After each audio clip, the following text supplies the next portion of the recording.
this. We needed to end something. So they said, Tanda titik. And then we thought, no, that doesn't sound very nice. But at a moment of epiphany, I think three of us, yeah, including Kevin, immediately, three of us shouted out Noktah. And that was it. So as we were coming out with the concept, we also realized that a full stop does not have to be the end. It can also be a beginning of something. Three dots in a row equate to an ellipsis. An ellipsis is not an end, it is the beginning of something else. So that is what we are here today for. There are four of us here today, but there are actually six designers who worked together in this project. There are six different narratives that are being projection mapped on the center of the circle. We call it our mothership, the Noktah. It is designed by all of us together, working creatively by collecting various rubbish around campus. And the thing is, Dr. Zohaili mentioned campus with a conscience at Sunway University. I am proud to say that I am the ambassador for the campus with a conscience at Sunway University. So what I do in my research personally is I look into sustainable design and also the art of upcycling and reuse and remaking. So that's why we created something that has been utilized for the second time. This is actually Noktah version 2, 2.0 we call it, and we have several more iterations coming up in the future. So I hope with that little background story of how we came to be, we've given a little bit more illumination towards the whole concept and the idea and our mission. So art with advocacy, basically that's what we are trying to do as educators who not only talk the talk, we want to walk the walk as well. And with that, I would like to hand it over to my colleague Delas, who actually is the mastermind of Noktah 2.0. So over to you, Delas. Thank you. The whole narrative for Noktah 2.0 kind of like sparked after having back and forth discussion with Emma, we and Bukit as well. What do they want to say? What do they want to communicate? So at the time we finalized the idea of plastic as something else because we wanted to highlight how plastics being produced and where did it come from, and also the relation to all of the production, upstream, downstream, to the whole economy of a country, source of revenue of a country, and why it's not really easy, it's fast. That's so because at the end of the day, plastic comes from oil, and we know who's the biggest manufacturer of oil in Malaysia. So from there, produce the factory, and then we get to the point of the consumption, where how does it reach the consumer center, that whereby the idea of okay, us as individual consumers can make the choice as well. So whether we're gonna order takeaway with the plastic bag or the bungkus, the and all that, or we're gonna give my own tumbler. So there was also a segment there in the whole narrative to show that where we are actually heavily bombarded by that option because I'm sure everybody's familiar with all of the boba teas happening everywhere and all that. So, and we can't run away from that. And then lastly, even though there's also a segment in the narrative is that where, yes, we are recycling, even us in our industry, where we have banned, our industry has banned the selling of mineral water. So every student will have to come with their own tumblers and all that. But even so, at the end of the day, we still have plastic in our hands, and and you might think that oh, it's going to be recycled. But the reality is that this plastic at the end of the day ends up in a landfill somewhere. And some images, data that were given to me from Greenpeace and also from UI, was that it's the fact about how we were even importing plastic from other countries. It's like very sad. We want to recycle our own, but yet we are giving other people, other countries plastic. So there was some highlight, and I wanted to show that because that's the truth. There were, and yeah, I brought you guys the PPC that went there, that I, me myself, I will not have the guts to do that.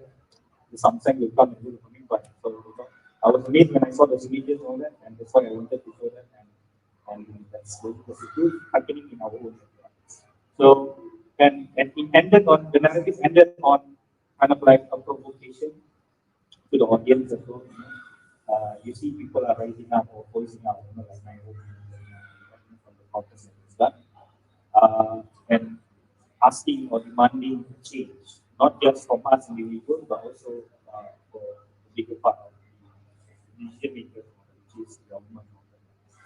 So, and that's why I ended with, what's your choice, what's your legacy going to be, the narrative, and what's it like. So that's the main deal for upstream to upstream. So that was, for example, like you, yeah, for the narrative. Okay. Uh, Kate, maybe you want to talk about.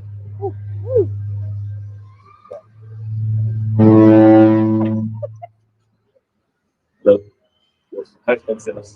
Right, so as Lisa, Delas, and Zul mentioned just now, this is the second version of Noktah.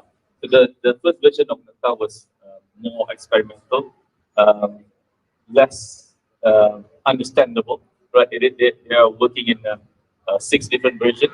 We have animation, short documentary, short film, and data visualization and whatnot, right? So that's what you see in the middle.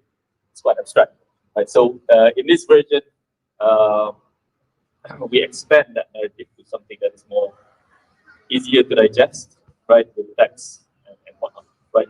So then we decided to use these two other parts, left and right, and then we used two projectors to project this, and with the use of video projection tool, we masked these 3 areas, right, to show this story, right? So this is the second version of Noktah, and it will be the stop, right? Yeah, It will be it will. there will be more after this. Then it will be a challenge to push more narrative to it, but um, that would be a nice challenge.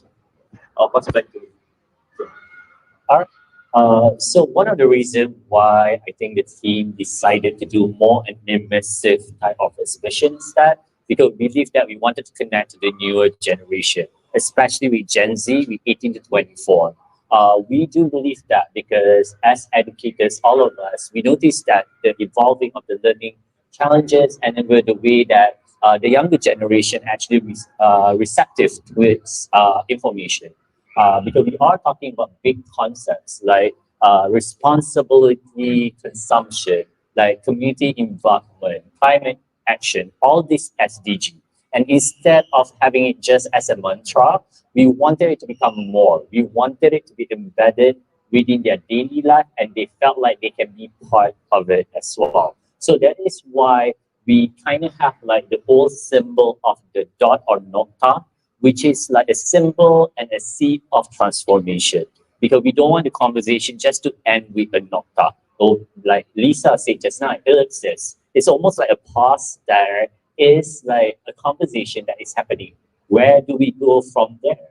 Or where do we go now?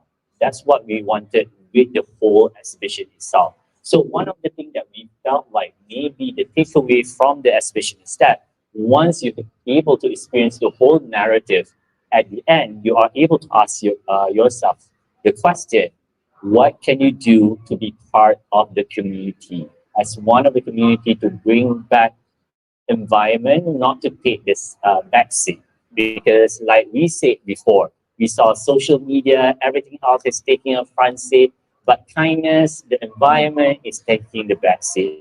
And we believe that each one of you are able to make a change within yourself, like even to the smallest thing. So hopefully that encapsulates a little bit about the project. But apart from that, also maybe we'll tell you a little bit about our journey coming over here. Some of the tea or like some of the funny stories that happened while we were trying to uh, put together the exhibition.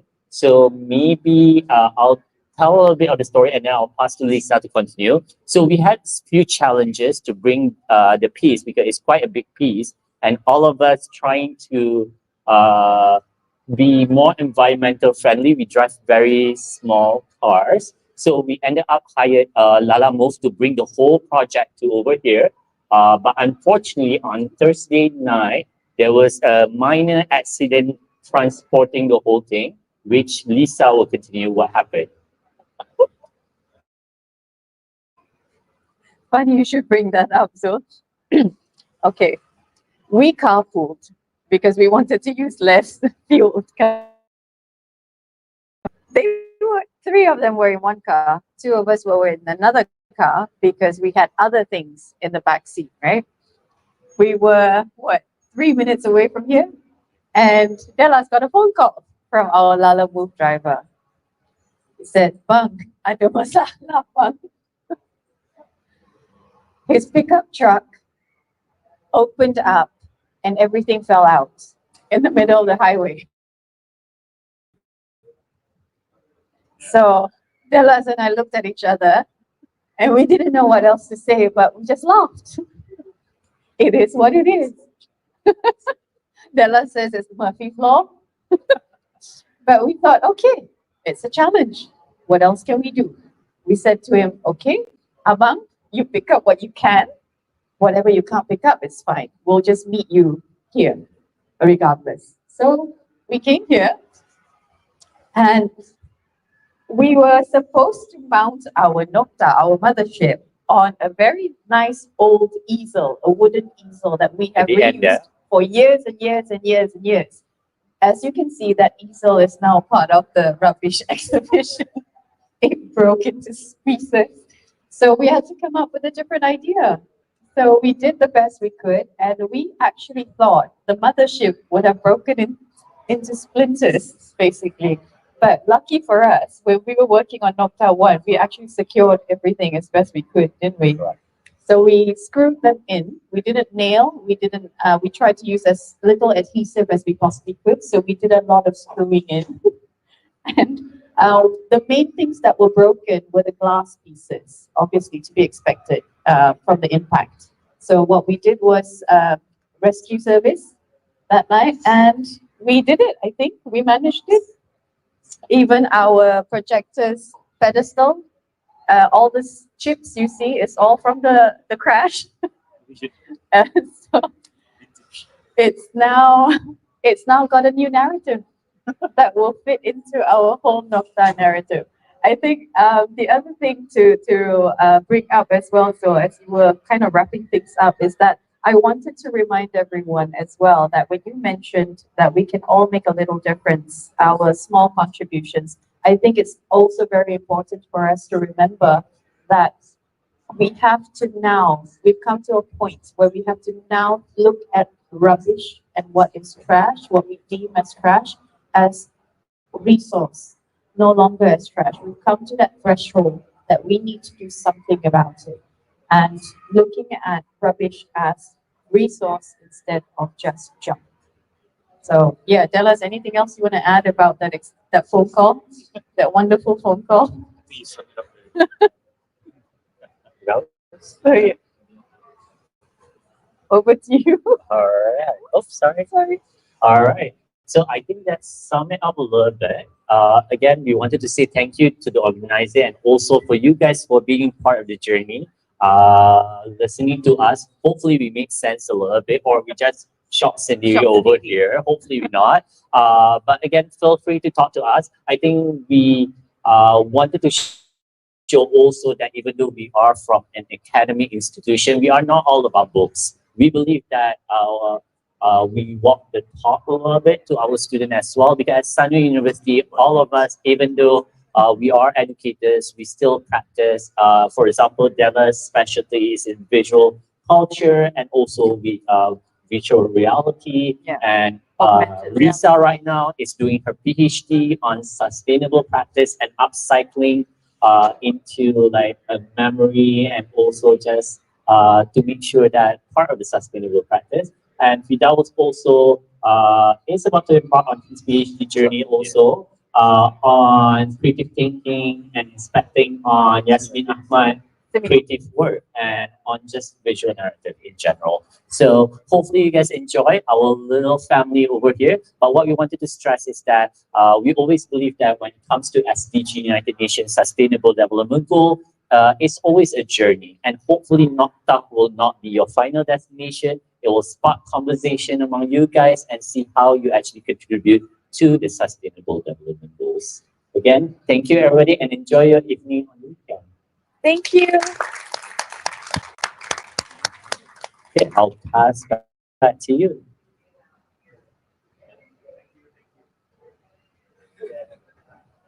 Thank you. One more round of applause. Thank you.